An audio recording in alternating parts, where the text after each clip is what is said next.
안녕하세요. 지방대학교에서 교수로 재직 중인 50대 여성입니다. 사람들이 말하길 결혼은 인생에서 가장 큰 축복이자 제일 큰 행사라고 하는데요. 저에게 결혼이란 축복이나 큰 행사가 아닌 시궁창보다 못한 지옥이었네요. 살면서 가장 후회되는 선택을 꼽으라면 그건 아마도 결혼일 거예요. 그래서 결혼을 고민하는 후배나 졸업한 학생들이 있다면 이 말은 꼭 말해주곤 합니다. 나이가 쫓겨 어쩔 수 없이 선택하게 된 결혼은 하지 말라고요. 가장 사랑하는 사람과 함께해도 어려운 것이 결혼인데 확신을 갖지 못한 사람과 하는 결혼은 파국으로 치닫을 게 뻔하거든요. 저희 때만 하더라도 여자들은 많이 가르칠 필요 없이 고등학교만 졸업하면 시집을 보내자는 주의였어요. 주변에도 보면 고등학교를 졸업한 후 대학교를 진학하지 않고 바로 시집을 가는 것을 심심찮게 볼 수 있었죠. 그렇지만 저는 교수로 일하고 계시는 부모님 덕분에 무사히 대학교까지 마칠 수 있었네요. 부모님께서는 남자 여자 가릴 것 없이 사람은 배워야 성장한다며 공부하는 것을 정말 많이 강조하셨거든요.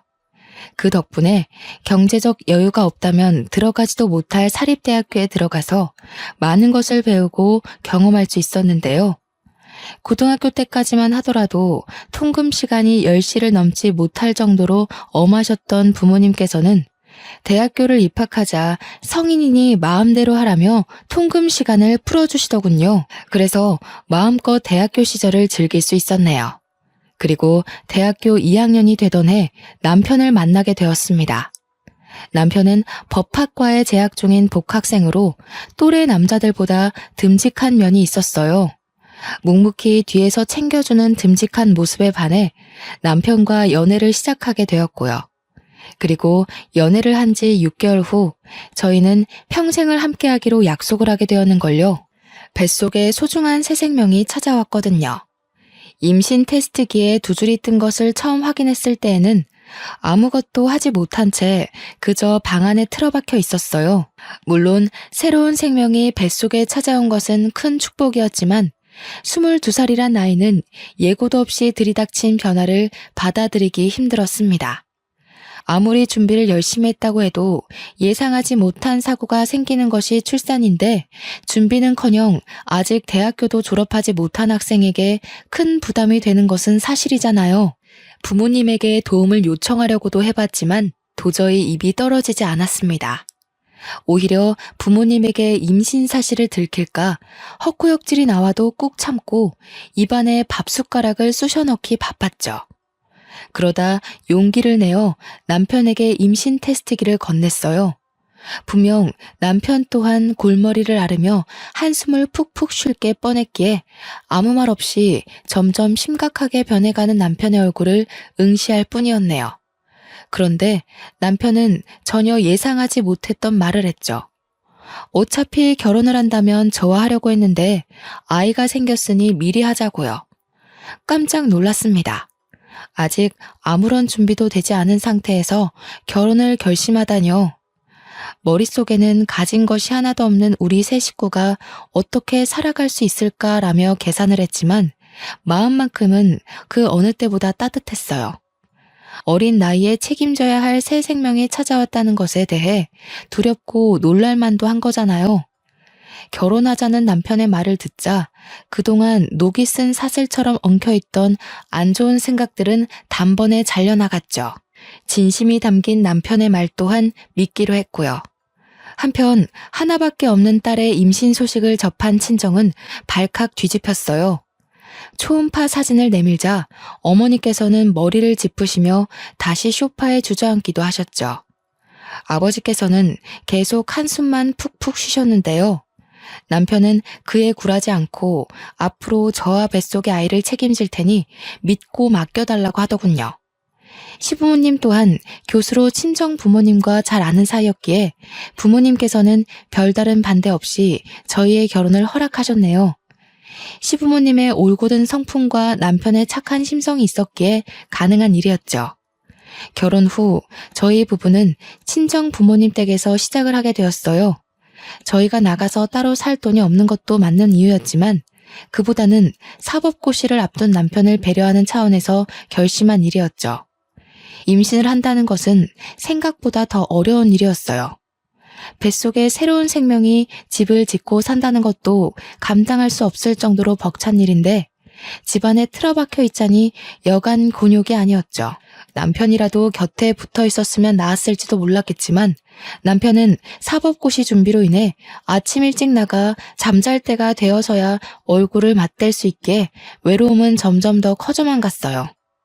친구들이라도 보면 괜찮을 수도 있었겠지만 동기들은 취업을 하기 위해 공부를 하기 바빴고 더군다나 저는 임신의 휴학까지에 동기들 얼굴 보는 것은 바닥에 떨어진 먼지를 찾는 것보다 더 힘든 일이 되었죠. 공부로 힘들어하는 남편을 볼 때면 뭐라도 해주고 싶었지만 몸이 무거워지니 그마저도 쉽지 않았습니다. 그래서 어머니가 저를 대신해 남편의 아침상을 차려주시며 못난 딸을 대신해 많은 노력을 해주었죠. 일찍 출근을 하시는 날이면 남편 음식만 따로 차리는 가정부를 불러 남편의 식사를 따로 챙겨줄 정도였으니까요. 그러던 중 남편의 밥상을 책임지던 가정부 아주머니께서 개인 사정으로 인해 일을 그만두셨는데요. 가족의 건강과 관련된 일이라 잡을 수도 없었죠. 어머니께서는 한숨을 푹푹 내쉬셨어요. 음식 솜씨도 야무지고 집안 살림도 자기 집처럼 깔끔하게 하는 사람을 어디서 또 구하냐면서요. 하지만 어머니의 걱정과는 달리 가정부는 빠른 시일 내에 구해졌습니다. 새로운 가정부는 반찬 가게에서 일을 해서 그런지 음식 솜씨가 야무진 덕에 입덧으로 힘들어하는 저의 입맛까지 돋구어줄 반찬들을 덤으로 만들어주기까지 했어요. 한 달이 흐른 뒤였습니다. 우물쭈물 거리던 가정부는 공장 기숙사에서 생활하던 아들이 퇴사를 하면서 갈 곳이 없어졌다면서 쪽방에서 아들과 함께 생활해도 되냐고 묻더군요. 일도 꼼꼼하게 잘하고 친절하게까지 한 가정부이기에 부모님에게 직접 말씀을 드렸어요. 부모님 또한 쪽방에서 같이 지내는 것을 흔쾌히 허락하셨고요. 그날 밤 가정부는 고맙다면서 일하는 시간이 끝났는데도 즐겨 먹던 백설기를 손수 만들어 건네주었어요. 마침 배가 고팠던 차라 가정부가 건네준 뜨끈뜨끈한 백설기를 손으로 찢어 먹었죠. 그런데 안방을 둘러보던 가정부는 백설기를 먹는 모습을 보며 혀를 찼습니다. 아니, 근데 아직 결혼한 지 1년도 안 된 새색시방이 너무 훤해서 어째? 마누라 보고 싶어서 일하던 것도 내팽겨치고 와야 될 때인데 처음부터 부부관계가 이렇게 미적지근해서 어째? 괜히 색심한 고생을 하네. 에휴, 근데 솔직히 나는 색시 남편 처음 볼 때부터 마음에 안 들었어. 사람이 자기 가족 감싸는 푸근한 게 있어야 되는데 생긴 것도 어디 남의 밥 뺏어 먹는 족제비처럼 생겨가지고. 에이, 그이가 얼마나 다정한데요. 지금 시험이 얼마 안 남아서 예민해서 그래요. 이해해야죠. 어디 곱비 풀린 말이 주인 말 잘 듣는 거 봤남? 남자란 자고로 절대 도망 못 가게 곱비를 제대로 당겨야 한다니까. 색시 뱃속에 남편 휘어잡을 수 있는 제일 좋은 곱비가 들었는데 그걸 왜 못 써? 서로 죽고 못 살아도 유지하기 힘든 게 결혼인데 자고로 남자는 잡을 수 있을 때 휘어잡아야 사는 게 편하다니까. 에이, 그런 거 아니에요. 그이가 내색을 안 해서 그렇지 얼마나 잘하는데요. 아이고, 나는 새댁 남편이 잘하는 거 한 번도 못 봤네. 정성이 어디 보이지도 않는 옆구리에 뻗치셨나. 원래 공부 잘하는 놈들이 더 발랑 까진 법이라잖아. 새댁이 속고 있는 거야 지금. 가정부에게서 남편의 뒷담화를 듣고 있자니 솔직히 기분이 좋지는 않았네요. 혀 위에서 미끄러지던 백설기의 맛 또한 퍼석퍼석한 지우개를 먹는 것 같이 느껴졌고요. 싫은 기색을 내비쳤지만 가정부는 계속해서 남편에 대한 뒷담화를 늘어놓았어요. 그러면서 자기 아들에 대한 칭찬 또한 동시에 늘어놓았죠. 아들에 대한 가정부의 자랑은 커다란 포대자루 안에 담아도 넘칠 것만 같았습니다. 절대 끝날 것 같지 않은 가정부의 수다에 이불 끄트머리를 잡아 끌며 침대에 누웠어요. 가정부는 그제서야 쟁반을 가지고 안방에서 나갔죠. 혼자서 생각해보아도 가정부가 했던 남편에 대한 뒷담화는 정말 기분이 나빴어요. 하지만 곱씹으면 곱씹을수록 가정부의 말이 아예 틀린 것은 아니더군요. 남편이 여자 문제로 속 썩인 일은 없었지만 그렇다고 딱히 저희 가족에게 잘한다는 생각은 들지 않았거든요. 어머니가 쏟는 정성을 남편은 고마워하기는커녕 당연하게 여겼죠. 그뿐만이 아니었습니다. 시험이 다가올수록 남편은 완전히 다른 사람이 된 것처럼 화를 내었고 남편의 날카로운 태도는 가뜩이나 임신으로 예민해져 있는 저에게 큰 충격을 가져다 주었어요. 시험이 다가오니 예민해지는 건 당연하다고 스스로에게 위안을 삼아 보려고 했지만 남편의 행동은 정말이지 도를 지나쳤어요. 남편은 막달이 다가와 화장실을 자주 가는 것 같은 사소한 일도 이해를 하지 못했으니까요. 결국 사소한 갈등은 차곡차곡 쌓여 각방을 쓰는 지경에까지 이르게 되었어요. 결혼을 결정짓는 수많은 요인 중 오직 사랑 하나만 바라본 채 결혼을 했었는데 유일하게 결혼 생활을 유지시켜주던 사랑이 빠져나가자 저희 부부의 상태는 간신히 숨만 붙어 상태나 다름이 없었네요. 부모님은 남편이 중요한 시험을 앞둬 그런 거라며 이해하라고 했지만 22살이란 어린 나이는 그것을 받아들이기 힘들었는걸요. 그러던 중 남편의 본심을 확인할 수 있는 사건이 터지게 되었습니다. 남편과 부모님이 모두 아침 일찍 집을 나간 날이었어요. 매일 똑같은 집에 박혀 있으니 너무 따분하고 심심하더라고요. 그래서 집 근처 공원에 산책을 나가게 되었죠. 그런데 걸은 지 얼마 되지도 않았을 때 갑자기 아랫배에 엄청난 복통이 느껴졌어요. 누군가 말라 비틀어진 행주를 계속해서 쥐어짜는 듯한 아픔이었죠. 처음 느껴보는 생생한 고통에 119를 부를 생각도 하질 못했습니다. 그 순간 머릿속에 떠오른 것은 남편밖에 없었고요. 그래서 공원 벤치에 앉은 채 남편에게 전화를 걸었는데요. 자꾸만 조여오는 고통에 울먹이며 전화를 하자 남편은 다짜고짜 짜증부터 냈어요. 야, 내가 의사냐? 아프면 119에 전화를 해야지 왜 나한테 전화를 하고 난리야. 그러게 배가 남산만 하면 가만히 집에라도 박혀있던가. 뒤룩뒤룩 살찐 거 자랑하고 싶어서 밖에 나간 거냐? 잔말 말고 나 바쁘니까 119 전화해서 응급실 가던 아니면 집에 들어가던 알아서 해. 앞으로 이런 일을 전화하지도 말고. 전화가 뚝 끊기고 잠시의 고통을 잊을 만큼 남편의 언행은 충격적이었습니다. 아무리 무심한 남자라 할지라도 자기 아이를 임신한 상태로 아프다고 하면 신경 쓰는 것이 당연한 거잖아요. 남편의 말이 어찌나 충격적이던지 볼가를 축축하게 적시던 눈물마저 쏙 들어갈 정도였어요. 하지만 이내 아픔은 다시 찾아왔고 어쩔 수 없이 가정부에게 전화를 걸게 되었네요. 가정부는 채 4분도 안 되는 시간 안에 달려왔어요. 옆에는 가정부의 아들이 있었고요. 식은땀을 흘리며 배를 움켜잡고 있자 가정부 아들은 실례하겠다는 말과 함께 저를 번쩍 안아들었습니다. 임신으로 살이 많이 찐 상태로 힘들었을 텐데 가정부의 아들은 힘든 기색 하나 보이지 않았죠.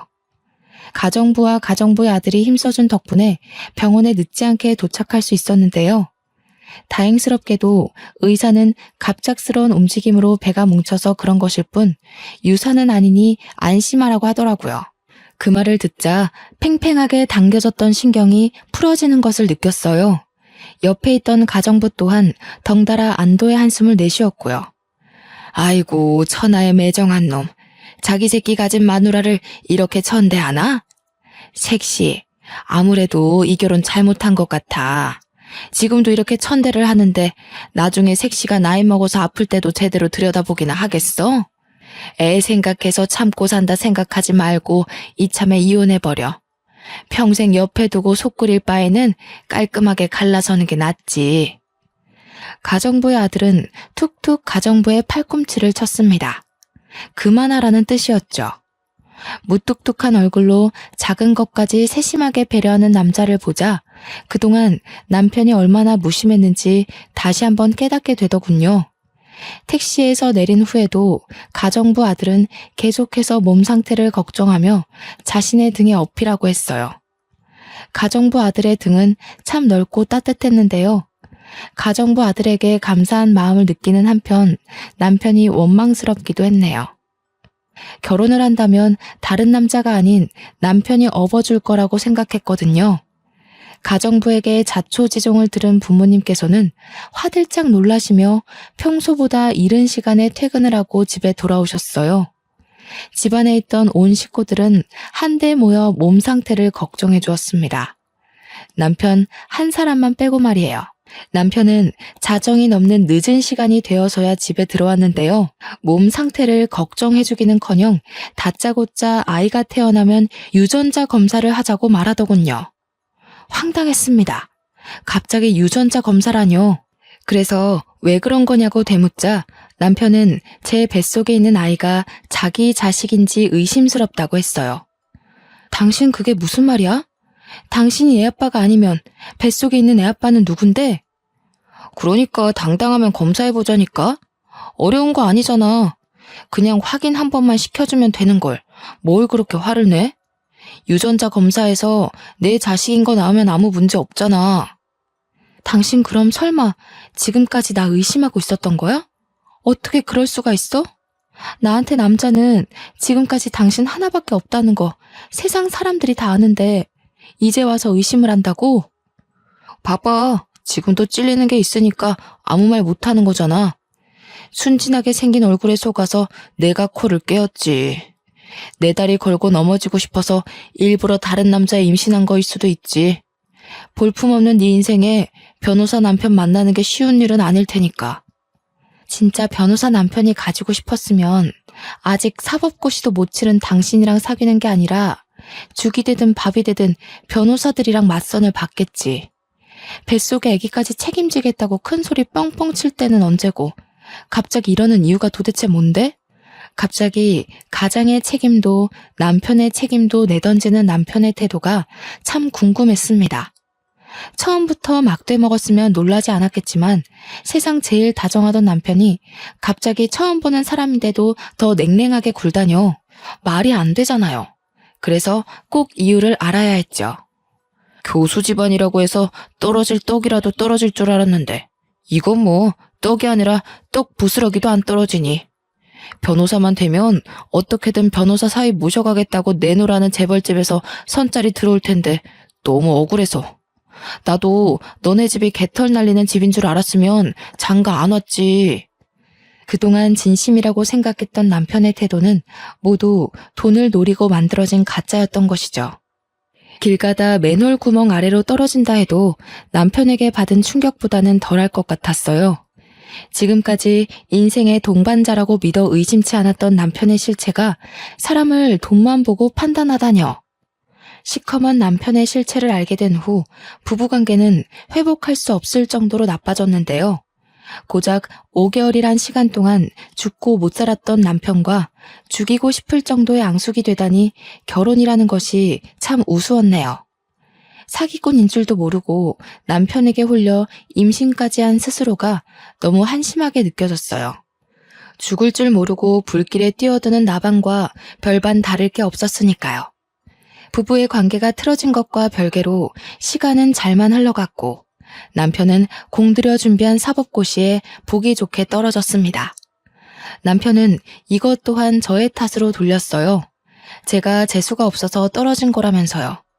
결국 배려라고는 눈 씻고 찾아볼 수 없는 남편에게 이혼을 신청하게 되었습니다. 남편 또한 저 같은 여자와 더 이상 살 수 없다며 이혼을 흔쾌히 받아들였고요. 이혼 후 아무것도 먹지 못할 만큼 힘든 시간을 보냈어요. 하지만 힘든 몸과는 다르게 뱃속에 있는 아이는 무척무척 자라만 갔죠. 아이는 쌀이 눈이 쏟아지는 추운 겨울 세상에 나오게 되었죠. 부모님은 고생했다면서 손수 끓인 미역국을 떠먹여 주셨는데요. 함께 해주는 부모님을 보면 감사하다가도 태어난 아이들 사진을 보며 기뻐하는 다른 남편들을 볼 때면 눈물이 핑 돌았네요. 이혼한 저는 절대로 느낄 수 없는 기쁨인 거잖아요. 부모님께서 출근을 하시는 날이면 부모님을 대신해 가정부가 수발을 들어주었어요. 그리고 가정부 올 때면 함께 따라오던 남자는 퇴원일이 되자 품에 꽃다발을 안겨주었습니다. 건강하게 아이를 낳은 것을 축하한다면서요. 전 남편에게는 받지도 못했던 꽃다발을 받자 눈물이 핑 돌더군요. 울적했던 기분 또한 나아지는 것 같았고요. 그 후에도 가정부 아들은 자신이 자처해 같이 병원을 가는 등 비어있는 남편의 역할을 대신해 주었어요. 알뜰살뜰하게 저희 모자를 챙겨주는 가정부 아들 덕분에 닫혀있던 마음을 조금씩 열게 되었죠. 그 따뜻한 마음에 힘입어 다시 복학을 하게 된 것이고요. 육아와 학업을 병행하는 것은 정말 힘든 일이었어요. 하지만 그럼에도 아들에게 부끄럽지 않은 엄마가 되기 위해 이악 물고 버티게 되었죠. 고개도 가누지 못했던 아들이 돌이 지나자 부모님께서는 슬슬 재혼 이야기를 꺼내셨는데요. 아직 이혼에 대한 아픔이 채 가시기도 전에 재혼 이야기가 나와 껄끄럽기는 했지만 부모님이 얼마나 걱정하시는지 알기에 어쩔 수 없이 선자리에 나가게 되었습니다. 맞선에 나온 남자들은 적게는 5살에서 많게는 10살까지 차이 나는 이혼남 뿐이었어요. 남자들은 이혼녀라는 이유만으로 무례하게 구는 구석이 있었는데요. 그럴 때마다 항상 따뜻하게 배려해주던 가정부 아들이 생각났습니다. 가정부의 아들이라면 색안경을 끼고 무례하게 구는 남자들과 다르게 좋은 남편이자 좋은 아빠가 되어줄 것 같았거든요. 하지만 가정부 아들에 대한 마음을 쉽게 드러내지는 못했어요. 아직 젊고 창창한 사람에게 괜히 짐을 지어주기 싫었는걸요. 혼자서 끙끙 앓고 있을 때 기적 같은 일이 일어났습니다. 가정부 아들이 먼저 마음을 고백해준 것이었어요. 가정부 아들은 많이 부족한 것은 알지만 좋은 아빠, 좋은 남편이 될 테니 자신에게 한 번만 기회를 달라고 하더군요. 다른 건 볼 필요도 없었어요. 그 진실된 마음 하나면 좋겠거든요. 가정부 아들은 밤낮이 뒤죽박죽인 교대 근무를 해 몸이 고단할 텐데도 항상 피곤한 기색 없이 잘해주려 노력을 했습니다. 아들에게도 다정하게 대해주었고요. 그래서 대학원에 진학했을 때 부모님께 가정부 아들과 재혼을 하겠다고 밝히게 되었네요. 부모님과 가정부의 반응은 불과 물처럼 극명하게 나뉘었어요. 가정부는 껍질을 벗기고 있던 마늘을 천장 위로 던지며 기뻐했고 부모님께서는 가슴을 내려치시며 답답해 하셨죠. 그렇게 당해놓고도 정신을 못 차려. 어디 만날 남자가 없어서 하필 골라도 가정부집 아들이야. 전 남편한테 호되게 당해놓고도 아직 철이 안 들었어. 저 자식이랑 정 결혼하고 싶으면 우리랑 영 끊고 호연이도 놓고 맨몸으로 나가서 살아라. 듣자 하니 기분이 썩 좋지는 않네요. 사장님께서는 얼마나 자식 농사를 잘 지으셨길래 저희 아들한테 타박을 하시는 거예요? 제가 아무리 남의 집에서 식모살이 하면서 힘들게 산다고 해도 우리 아들 애 딸린 이혼녀한테 시집 보낼 만큼 머리 빈 짓은 안 하거든요. 아무리 우리 딸이 애 딸린 데가 이혼을 했다고 해도 이건 급이 안 맞아도 너무 안 맞죠. 아줌마는 눈 없어요? 딱 보면 알 수 있잖아요. 서울에서 내놓으라는 대학원 나와 몇 년 있으면 대학 교수 될 사람이랑 밤낮 없이 자동차 공장에서 일하는 아줌마네 아들이랑은 당연히 차이가 있죠. 앓는 소리 하면서 하도 봐달라고 해서 아들까지 집에 들어오게 해줬더니 아줌마는 도대체 아들 단속을 어떻게 한 거예요? 얼마나 우리를 물러봤으면 주제 파악도 못하고 주인집 딸한테 찍적거리냐고요. 됐어. 당신은 상대도 하지 마. 경우 없는 집안이랑 엮이는 건 한 번이면 족하지. 일할 가정부는 많아. 쫓아내고 다시 들이면 그만이야. 아이고, 누가 겁낸 줄 알고? 나도 우리 아들 천대하는 이런 집구석에서는 일 못하지. 나가도 내 발로 나갈 거니까 털끝 하나 건드리지 마요. 참나, 자기들은 얼마나 잘났길래 남의 집 살이 좀 한다고 무시나 해대고. 마음씨를 그렇게 거지같이 쓰니까 딸도 이상한 사람이랑 엮여서 이혼녀 딱지나 이마에 떡하니 붙이고 있는 거 아니에요. 양가 부모님의 반대로 결국 결혼은 무산되었어요. 그뿐만이 아니었습니다. 3년 넘게 저희 집에서 일하시던 가정부는 큰 모욕에 감정이 상한 듯 다짜고짜 쪽방으로 달려가 짐을 챙기기 시작했어요. 아버지께서는 몇십 년 전 끊었던 담배를 다시 피우셨고요. 또 한 번 부모님께 실망을 안겨드렸다는 죄책감과 그럼에도 사랑하는 사람과 다시 한번 살아보고 싶다는 마음이 충돌하여 머릿속은 복잡해졌네요. 어머니께서는 차라리 없는 자식 칠 테니 나가서 살라며 집에서 내쫓으려고까지 했는데요. 그때 다시 한번 느끼게 되었습니다. 부모님께서 아무리 반대한다고 해도 가정부 아들과 가정을 꾸리고 싶다고요. 그래서 부모님께서 정반대하신다면 부모 자식 간의 인연을 끊은 채 밖에서 살림을 차릴 생각까지 했네요. 정말 불효녀 같은 짓이었죠. 하지만 작은 변명을 하나 하자면 인생에서 다시는 없을 기회 같았어요. 가정부 아들을 놓친다면 평생을 혼자 살 것만 같았죠. 그런데 부모님의 반대는 의외의 곳에서 해결이 되었습니다. 바로 아들이었어요. 어른들이 난리를 피우는 사이 아들은 가정부 아들에게 달려가 아빠라고 부르며 안겼거든요. 자식 이기는 부모 없다고 아들이 아빠라 말하며 따르는 것을 보자 결국 저희의 결혼을 허락하셨는걸요. 남편은 돌아가신 시아버지가 남겨놓은 빚 때문에 저는 대학원을 졸업한 지 얼마 되지 않았기 때문에 서로가 돈이 없는 상태였어요. 지갑 사정을 뻔히 아시는 부모님께는 친정과 가까운 곳에 있는 아파트에 신혼집을 차려주라고 하셨는데요. 저희 부부는 친정 부모님의 지원을 한사코 거절했습니다. 부모님의 가슴에 2번씩이나 상처를 낸 주제에 지원까지 받는다면 너무 염치가 없을 것 같았거든요. 그래서 결혼식도 올리지 않은 채 있는 돈 없는 돈을 탈탈 털어 다 쓰러져가는 구축 빌라에서 신혼생활을 시작하게 되었죠. 집이 워낙 낡은 탓에 쑥꼭지를 돌릴 때면 녹물이 나올 때도 있었고 갑자기 불을 켤 때면 바닥에 있던 바퀴벌레를 발견하기도 했지만 그래도 행복한 신혼생활이었어요. 전과는 비교도 할 수 없을 만큼의 행복감과 안정감을 느껴졌죠. 다른 가족들은 없이 살던 남편이 저를 등쳐먹기 위해 일부러 결혼을 한다며 수군거렸지만 오히려 그 반대였어요. 제가 남편의 등에 올라타 남편이 떠먹여주는 밥을 받아 먹었거든요. 교대 근무로 힘들 텐데도 남편은 논문 발표와 조교 생활로 지친 저를 위해 손수 아침밥을 차려주었습니다. 아침 일찍 일을 나갈 때면 냉장고 앞에는 잊지 말고 밥을 챙겨 먹고 가라는 메모지가 붙어 있었죠. 냉장고 안에는 지난밤 남편이 만든 김밥이 들어 있었고요. 그뿐만이 아니었어요. 서로 경제적 여유가 되자 남편은 그동안 고졸로 살았던 것이 창피했다며 대학교를 가겠다고 말을 했습니다. 아들을 위해서라도 꼭 대학교 졸업장이 필요하다고 하면서요. 그리고 남편은 방송통신대학교에 들어가 열심히 공부를 했네요. 머리가 좋았던 덕에 남편은 우수한 성적으로 방송통신대학교를 졸업할 수 있었는데요. 졸업장을 딴 뒤에는 대기업 생산직 일을 그만두고 돌연 떡볶이 장사를 하겠다고 선언을 하더군요.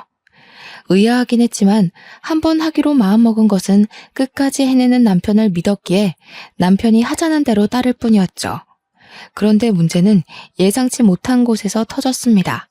남편이 떡볶이 장사를 한다는 것을 들은 시어머니는 다짜고짜 찾아와 문을 열라며 행패를 부리셨어요. 잘 다니던 대기업까지 때려치고 장사를 한다길래 나는 드디어 너가 이혼녀 딱지 떼게 해준 우리 아들한테 근사한 사업체 하나 차려줘서 보답하겠구나 생각했다. 근데 뭐? 학교 앞 떡볶이 장사? 네가 제정신이냐? 어디 귀한 남의 아들한테 떡볶이 장사를 시켜? 그것도 잘 다니던 직장까지 때려치게 만들고 앞길 창창한 총각 등에 이혼녀 딱지 떼고 자식 새끼까지 업히게 했으면 최소한의 양심은 있어야지. 지는 대학원까지 가서 잘난 척 고개 빳빳이 들고 다니면서 어디 남편은 코 흘리게 돈이나 받는 떡볶이 장사를 시킬 수가 있어? 너네 부모도 그러는 거 아니야.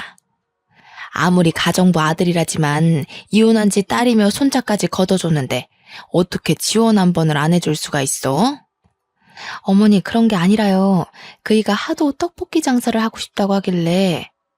듣기 싫다. 아무리 내가 너네 집 굳은 일을 했다고 해도 최소한의 예의는 지켜야지. 돈 내주기 싫으면 애라도 낳던가. 신랑 사업하는데 돈도 내주기 싫다. 애도 낳기 싫다. 우리 집 아들이 너랑 네 아들 뒷바라지 하는 종이냐? 이런 식으로 할 거면 그냥 깔끔하게 갈라서라. 정말 작정을 하고 오셨는지 어머니는 가방에서 꺼낸 이혼 서류를 바닥에 던지셨어요. 물론 시어머니의 말에 상처를 받기는 했지만 그동안의 일을 뒤돌아보니 정말 제가 너무한 것 같았습니다. 교수가 너무 되고 싶다는 욕심 때문에 남편과의 사이에서 아이도 포기한 채 앞만 보고 달린 거잖아요. 옆에서 남편이 같이 뛰고 있는데도 말이에요. 그래서 잠들기 전 남편에게 슬쩍 물어보았습니다. 아이를 갖고 싶냐고요? 그랬더니 남편은 자신에게 자식은 아들 하나면 된다고 대답을 해주었네요. 그 대답을 들으니 더욱 남편에게 미안해졌습니다. 그래서 고등학생의 과외를 시작해 돈을 모으기 시작했죠. 낮에는 대학원 조교로 밤에는 과외 선생으로 일을 하면서 정말 돈을 차곡차곡 모았어요. 5개월 정도 일을 하다 보니 모아놓은 돈이 제법 묵직했죠. 그 돈을 몽땅 남편에게 넘기며 사업하는 데 보태쓰라고 하자 남편은 화들짝 놀라며 다시 건네주었어요. 이렇게 큰 돈을 받을 수 없다면서요. 하지만 남편의 품에 밀어주며 이야기했습니다. 그동안 아낌없이 주었던 사랑을 베풀 기회를 날리지 말라고요.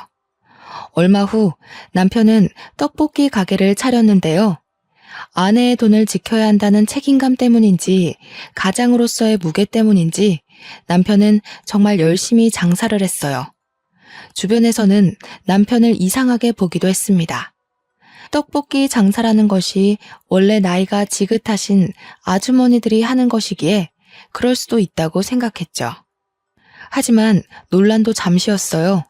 주변 가게들 중 제일 청결하고 맛도 좋은 남편의 떡볶이는 금세 입소문을 타서 연마을 학교에 다니는 초등학생까지 남편의 떡볶이를 맛보기 위해 줄을 서는 지경에까지 이르게 되었는걸요. 이렇다 보니 다른 가게들이 다 문을 닫을 동안 남편은 혼자서 돈을 쓸어 담았네요. 식을 줄 모르는 인기에 남편은 곧이어 서울 곳곳에 떡볶이 체인점을 내게 되었고 결국 떡볶이 사장에서 프랜차이즈 대표까지 오르게 되었죠. 남들이 뭐라고 수군거리면 끝까지 노력해 성공을 한 남편을 보니 제가 남편의 아내라는 사실만으로도 가슴이 벅차올랐어요. 이런 남자와 결혼한 것은 인생에서 가장 큰 복이라고 생각하기도 했고요. 경제적으로 풍요로워지자 남편은 제일 먼저 매일 같이 타고 다니는 중고차를 값비싼 외제차로 바꿔주었어요. 낡고 오래된 경차는 위험하다면서요. 그리고 매일같이 바퀴벌레와 동거를 하던 저희는 50평이 넘는 으리으리한 아파트로 이사를 가게 되었네요. 남편을 껄끄럽게 생각하시던 부모님 또한 한결같이 진실된 태도를 유지하는 남편에게 크게 감동하기까지 했고요. 그러던 중 남편의 떡볶이 사업이 해외까지 진출을 하게 되었는데요. 남편은 딱 1년 만에 미국에서 영어 공부에 전념하고 싶다고 하더군요.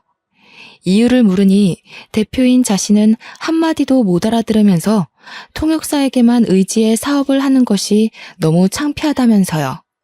저는 흔쾌히 남편의 뜻을 따랐습니다. 남편이 더 발전하고 싶다는데 반대할 이유는 없잖아요. 남편이 유학을 간 뒤부터 시어머니는 하루도 거르지 않고 저희 집에 출근 도장을 찍으셨어요. 불쑥불쑥 나타나는 시어머니를 보자 남편이 왜 그렇게 시어머니에게 이사간 곳을 알려주지 말라는지 알았죠. 그런데 집에 들이닥치는 시어머니를 보자 궁금한 것이 생겼습니다. 저와 아들 둘 다 시어머니에게 이사간 곳도 집 비밀번호도 알려준 적이 없었거든요. 시어머니와 같은 공간에 있는 것만으로도 힘이 들었지만 그것만으로 끝낼 시어머니가 아니었어요. 시어머니는 하루에도 12번씩 별 이유 같지도 않은 트집을 부리시며 저희 모자를 괴롭혔습니다. 때마침 부모님 또한 해외로 나간 상태이고 유일한 방패막이었던 남편 또한 해외로 나간 탓에 고삐 풀린 시어머니를 제지할 사람은 아무도 없었는데요. 시어머니의 구박은 며느리인 저에게만 향하는 것이 아니었어요. 어떻게든 우리 아범 등에 빨대 꽂을 생각만 하고 얼마 전에는 우리 아범한테 차도 받았다지? 이제 보니 뻐꾸기 새끼가 아니라 독품은 독사 새끼가 따로 없구나. 우리 아들한테 남의 지 새끼도 키우게 했으면서 염치도 없이 네가 뭐라고 그 차를 받아? 어머니, 아무리 친손자가 아니라도 그렇지 말씀이 너무 지나치신 거 아닌가요? 아직 20살밖에 안 되네요. 아직 다 자라지도 않은 애 마음에 생채기를 내셔야겠어요. 그리고 그 차는 아범 차가 아니라 제 차예요. 차 바꾼 김에 타고 다니라고 준 거예요. 아이고, 시애미가 군말 없이 가만히 있으니까 앞도 못 보고 다니는 신봉사인 줄 아는 거냐? 아범은 어쩌다가 이런 독사 같은 것한테 홀려서 청춘 바쳐 돈 바쳐 가면서 한평생을 날렸는지. 나는 아직도 네 부모가 우리 아들 내팽개치던 것만 생각하면 불화가 치밀어서 잠을 못 잔다. 근데 정작 장본인은 우리 아범이 벌어다 준 돈으로 호의호식하면서 시엠이 몰래 금태두른 둥지로 이사를 가? 우리 아범한테 조금이라도 미안한 마음이 있거든. 당장 네 자식 새끼 데리고 우리 아범 앞에서 사라져라. 너만 없으면 우리 아범 얼마든지 더 좋은 여자로 새 출발할 수 있어. 시어머니는 저희 모자를 파렴치한 도둑 취급을 했습니다. 시어머니는 남편이 애초에 누구 때문에 아까운 청춘을 날렸는지 모르는 눈치였어요. 그래서 지금까지 속으로만 생각하던 말을 쏘아붙인 거고요. 어머니, 말씀은 바로 하셔야죠. 애초에 그이가 좋은 청춘 다 날려가며 대학교 문턱에도 못 가고 잠 못 자가면서 공장에서 일하던 게 누구 때문인데요. 다 어머니가 이 남자 저 남자 만나면서 그이 돈 까먹어서 그런 거잖아요. 아버님이 남긴 집도 두 번째로 결혼한 남자 도박빚 갚아준다고 홀랑 날려먹으셨다면서요. 어머님, 한 번이라도 그이 마음 생각해 보셨어요? 친부 돌아가시고 장례식도 끝나기 전에 다른 남자랑 놀아난 것도 모자라 유일한 유품 같은 집까지 날라갔을 때 그이가 얼마나 참담했을지 생각이나 해보셨냐고요. 이게 아무리 사람이 화가 난다고 해도 할 말이 있고 못할 말이 있는 거다. 어디 못 배워먹은 천한 기집애처럼 수십 년도 더 된 과거를 들먹여? 너 지금 시엠이 약 좀 잡았다고 그걸로 협박이라도 할 셈이냐? 어디 해봐라. 내가 눈 하나 깜빡 하나. 얼굴에 구멍 하나 났다고 어딜 함부로 떠들어? 내가 그 구멍 다시는 허튼 소리 못하게 확 꿰매주랴? 제 입이 구멍이면 어머니 입도 구멍이겠네요. 며느리 앞에서 할 말 못할 말 구별도 못하고 생각나는 대로 내키는 대로 아무 말이나 함부로 하시니까요. 다른 사람들 다 멀쩡한 총각 인생 망쳐놓은 애 딸린 유부녀라고 손가락질해도 되지만 어머님은 그러시면 안 되죠. 하나밖에 없는 아들, 좋은 시절 젊은 시절 다 날려버리게 만든 사람이 누군데요. 어머님이잖아요. 옛날 생각해서 어머님이랑 어떻게든 잘 지내보려고 노력했지만 이제는 안 그럴 거예요.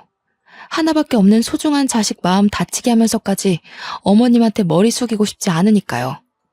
걱정이 밀려올 줄 알았지만 그동안 쌓아왔던 모든 것을 털어내서인지 편안하기만 했습니다. 시어머니께서도 이런 성난 모습에 적지 않게 당황하는 것 같았지만 이제 다시는 저와 우리 아들을 함부로 대하지 않겠다는 것에 안심이 되었고요.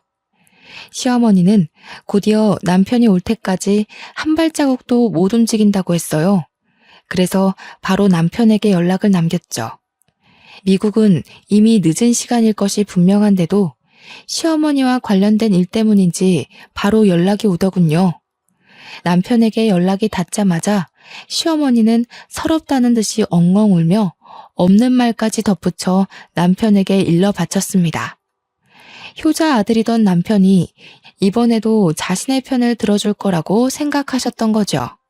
하지만 남편은 단호했는걸요. 가르쳐주지도 않은 집에 쳐들어가 행패를 부른 것은 시어머니라면서 다시는 저 아들을 괴롭히지 말라고 경고를 날렸거든요. 처음 있는 남편의 단호한 태도에 시어머니는 몹시 놀란 눈치였어요. 남편의 말이 효과가 있었는지 그 후로는 시어머니의 간섭 없는 편안한 나날들을 보내게 되었네요.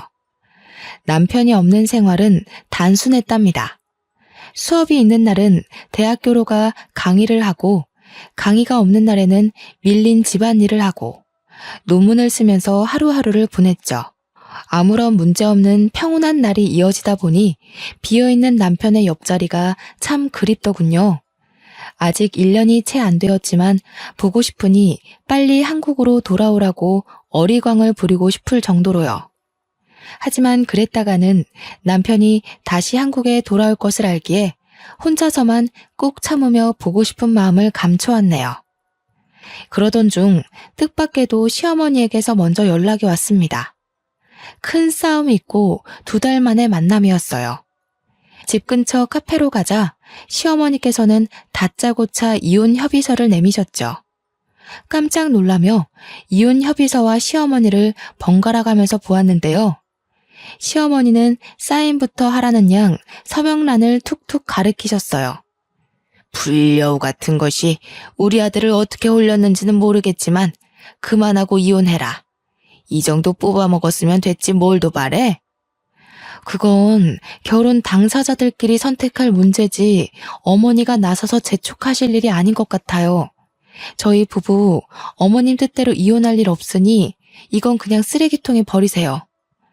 가방을 챙기는데 시어머니께서는 사진 한 장을 내시셨어요. 깜짝 놀랄 수밖에 없었습니다. 사진 속에는 딸뻘 정도 되어 보이는 젊은 여자와 남편이 와락 안고 있는 모습이 찍혀 있었거든요.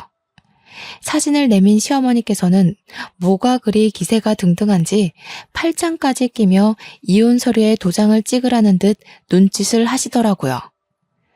우리 아들 마음 떠난 지 오래인 것 같은데 이래도 이혼을 안 할 셈이냐? 괜히 어줍잖은 행동으로 쉰내 풍기지 말고 빨리 이혼해라. 아범도 아범이지만 마음 떠난 남자 껍데기 붙잡고 살아서 뭐 좋을 게 있겠니? 똑똑한 머리로 잘 생각할 거라 믿는다. 눈앞에 펼쳐진 사실을 믿을 수가 없었어요. 일평생 저만을 바라보던 남편이 갑자기 바람이라뇨. 이 순간 제일 미운 것은 제 자신이었습니다. 아닐 거라고 정말 굳건하게 믿고 있기는 했지만 마음 한구석에는 늙고 다른 남자 애까지 딸린 여자보다는 젊고 예쁜 여자가 좋을 수도 있겠다고 생각했거든요. 그래서 남편에게 직접 전화를 하기로 했어요. 당사자한테 물어보는 게 제일 빠르잖아요. 점점 급해지는 마음과는 다르게 남편은 자꾸만 전화를 받지 않았어요. 남편의 연락 두절에 마음은 점점 불안해지기 시작했죠. 그러던 중 모르는 번호로 전화가 왔는데요. 당연히 남편일 거라고 생각을 하고 전화를 받았습니다. 하지만 전화의 주인은 남편이 아닌 남편의 내연녀이더라고요. 내연녀는 남편이 자신과 새 출발을 할 수 있게 이혼하라고 협박조로 말을 했죠. 만약 남편이 진짜 바람을 피워 상간녀와 만나게 된다면 흥분에 날뛸 거라고 생각했는데 실상은 그게 아니었어요. 화조차 나질 않았네요. 힘들 때 옆을 지켜주던 남편의 바람은 용서할 수 있었지만 잘 살고 있는 남의 가정을 파탄낸 것도 모자라 새까맣게 타버린 속을 벅벅 긁는 상간녀를 도저히 참을 수 없었어요. 어떻게 해서든 상간녀에게 복수를 하기로 마음먹은 머리는 그 어느 때보다 냉정하게 돌아갔고요. 그래서 제일 유명하다는 이혼 전문 변호사를 찾아갔죠. 그런데 이혼 변호사를 만나는 순간 벼락이 떨어지는 충격이 온 몸을 덮쳐왔네요. 변호사는 바로 전 남편이었거든요. 수준 떨어지는 놈 만나서 지 딸뻘 되는 애랑 기싸움하는 당신이나 마누라 내비두고 바람피는 놈이나 아주 환상의 부부네. 전 남편은 저희 부부 사이를 비웃었는데요. 정말 쥐구멍이라도 있으면 숨고 싶다는 생각이 들었습니다. 가장 숨기고 싶고 창피한 일을 제일 들키고 싶지 않았던 사람에게 들킨 거잖아요. 그런데 놀라기도 전 남편은 이상한 말을 해오더군요. 제가 오기 전 시어머니가 미리 이혼 상담을 받으러 왔다고요. 온몸에 소름이 끼쳤어요. 아무도 모르게 저희 부부를 갈라놓을 궁리를 하고 있던 거잖아요. 상간녀 소송도 폐지된 마당에 너무 힘 빼지 말고 좋게 좋게 가자고. 기껏해야 어린애한테 몇백만 원밖에 못 뜯어낼 텐데. 아무리 바람핀 남편이 미워도 그렇지. 앞길 창창한 아가씨 인생을 망쳐서 되겠어? 그러지 말고 위자료 두둑하게 받을 수 있게 도와줄 테니까 깔끔하게 이혼해. 답례로 이혼하고 받은 위자료 반만 떼서 준다면 물불 안 가리고 열심히 힘써줄게. 시어머니도 소름이 끼쳤지만 아들에 대한 걱정은 눈꼽만큼도 없이 자기 사리사욕만 채우려는 전 남편을 보자 온몸에 소름이 돋더군요. 그래서 이혼 소송을 어떻게 되건 상간녀 소송이 어떻게 되던 사무실을 박차고 나왔죠. 상간녀와 시어머니에게서 계속 문자 폭탄이 와도 남편은 여전히 답이 없는 상태였어요. 이쯤 되니 짜증이 나기보다는 슬슬 걱정이 되기 시작했죠. 그래서 직접 남편을 찾아가기로 결심을 했죠. 하지만 남편을 찾고 싶다는 굴뚝 같은 마음과는 다르게 현실적인 조건은 참 마음을 따라주지 않았네요. 처리해야 할 일이 가득했거든요. 고민하고 있자 아들이 옆으로 와 자신이 직접 남편을 찾아오겠다고 하더군요. 자기가 먼저 나서는 아들을 보자 걱정이 되기도 했지만 한편으로는 고맙기도 했네요. 그래서 아들을 믿어보기로 결심했어요. 아들을 공항에 데려다주는 순간에는 걱정이 몰려오기도 했습니다. 사실이건 거짓이건 불미스러운 일로 아들을 다른 나에게 보내는 것이 마음에 걸렸고요. 남편을 찾기 위해 비행기에 올라탄 아들은 꼬박 3일 동안 연락이 되질 않았는데요.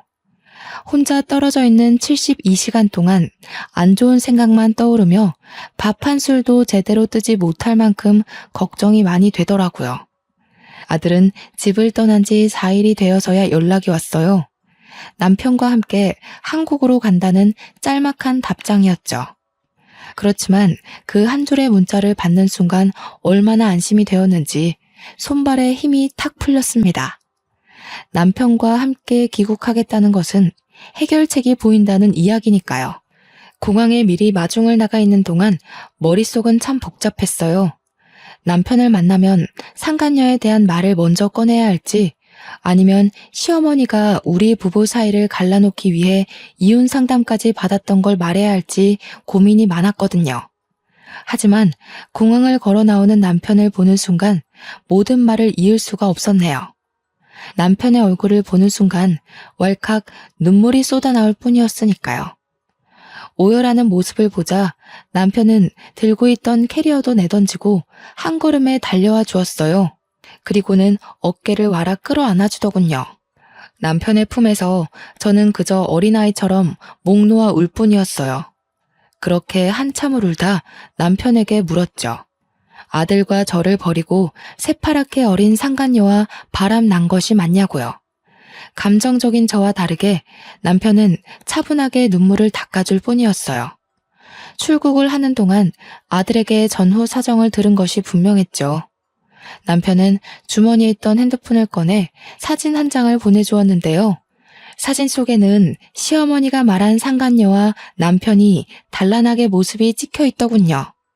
깜짝 놀라서 남편은 곧이어 말을 이었습니다. 상간녀는 무슨, 아무리 봐도 어머니가 또 수작을 부린 것 같네. 얘는 미국에서 유학하고 있는 조카 딸이야.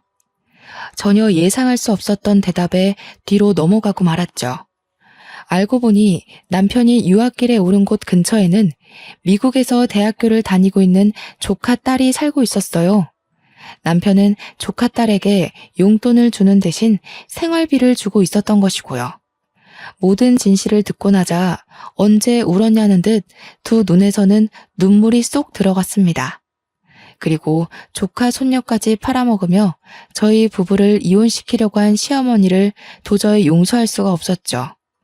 아무리 이혼녀 딱지가 붙은 며느리가 싫다고 해도 가까운 가족까지 건드리다뇨. 최소한의 예의를 아는 사람이라면 절대 하지 않을 행동인 거잖아요. 어두운 낯빛을 눈치챘는지 남편은 이 모든 일은 자신이 책임질 테니 아무 걱정하지 말라고 말했습니다. 그 말을 들으니 참 안심이 되더라고요. 그동안 왜 걱정했을까 의문을 가질 정도로 복잡하던 머릿속은 청소기를 돌린 것처럼 깨끗해졌죠. 남편이 한국에 들어온 후 시어머니에게서는 전화가 걸려왔어요. 받을까 말까 고민을 했지만 그래도 저희 부부를 이혼시키려던 진짜 이유를 알고 싶어 전화를 받기로 했습니다. 못된 것. 우리 아범을 어떻게 구워 삶았길래 낳아주고 키워준 애미한테 절연하자는 소리가 나와? 먼저 자작극 벌이면서 잘 살고 있는 저희 부부 이혼시키려고 한 건 어머니시잖아요. 절연하고 사는 것도 어머니가 선택한 일이니 저한테 이러셔도 해드릴 수 있는 게 없어요. 오냐, 이제 보니 네 전 남편이랑 너도 모두 한패였던 게구나. 내가 가만히 있을 것 같으냐? 당장 우리 아범한테 네가 전부하고 바람이 났다고 말을 해줘야지. 네? 그게 무슨 말씀이세요? 시침이 떼지 마라. 너야말로 시애미 사다리도 없는 구렁텅이에 빠뜨리려고 전부랑 같이 작당 모의한 게 아니냐. 아이고, 돈에 눈먼 놈인 줄 알았더니 꼬레지도 전 남편이라고 저 몹쓸 것 편을 들었던 게지. 알아들을 수 없는 말 투성이었어요. 이미 인연이 끝난 지 수십 년도 더 된 전 남편 이야기를 꺼내다녀. 그래서 당장 전 남편이 다니는 로펌으로 찾아가 바른 대로 말하라고 난리를 피웠죠. 그랬더니 망연자실해 있던 전 남편은 그제야 숨겨져 있던 진실을 실토하더군요. 사건의 발단은 시어머니가 전 남편을 찾아오면서부터였어요. 시어머니는 전 남편에게 거액의 돈을 쥐어주며 저희 부부를 이혼시킬 계략을 세웠던 것이죠. 이혼시키는 것을 성공할 시 남편 앞으로 되어 있는 땅을 준다고도 했고요. 시어머니는 주변에서 저를 제일 잘 알고 있는 사람 중 자신의 편으로 끌어들일 수 있는 사람은 전 남편밖에 없다고 생각을 한 것 같았죠. 모든 내막을 알게 된 순간 모든 인맥을 동원하여 전 남편에게 벌을 줄까 생각하기도 했어요. 같은 학교에서 유명한 사내 커플이었기에 쓰레기라고 소문을 내는 것쯤은 일도 아니었거든요. 그렇지만 전 남편은 제가 손을 쓰지 않아도 이미 업계에서 파렴치한 짓을 저지른 변호사로 낙인이 찍혀 있더군요. 이후 전 남편은 아무리 몹쓸 놈이어도 자신이 아들의 친부이니 구해달라며 몇 번씩 전화가 왔는데요. 모든 전화를 깔끔하게 무시했네요. 현재도 앞으로도 아들에게 아버지는 현재의 남편 한 명밖에 없으니까요. 이혼 자작극을 벌인 시어머니는 남편이 다달이 지급하던 생활비까지 끊자 그제서야 상황의 심각성을 알게 된 것 같았어요. 하지만 이미 때는 많이 늦은 상태였죠. 그 후 시어머니는 몇 번이나 찾아와 사과를 했는데요. 남편은 단호했어요. 기본적인 생활을 할 수 있을 만큼의 생활비와 자식된 도리만 할 뿐이었거든요. 시어머니는 이전과 같은 사치스러운 생활을 할 수 없다는 것에 큰 절망을 느끼는 것 같았어요. 그렇지만 제가 할 수 있는 것은 없었네요. 모든 것은 자신이 선택한 길이었으니까요. 모든 것을 해결한 후 저희 부부는 각자의 위치에서 열심히 살려고 노력 중이에요. 남편은 잠도 줄여가며 일할 만큼 바쁘게 지내는 와중에도 결혼 기념일을 잊지 않고 꽃다발을 선물해 주었는데요. 힘들 때나 기쁠 때나 한결같이 사랑을 주는 남편이 옆에 있는 것이 얼마나 기쁜지 표현할 방법이 없네요. 아무리 가장 사랑하던 사람이라고 해도 한평생 살다 보면 지겨워지기 마련이라고 하는데요. 저는 다음 생에도 어렵게 돌아가지 않고 처음부터 남편을 만나 도란도란하게 살아가고 싶습니다. 제 인생의 가장 큰 축복은 남편을 만난 것이니까요. 지금까지 제 사연 들어주셔서 감사합니다. 여러분도 좋은 인연 만나서 행복하시길 바랄게요.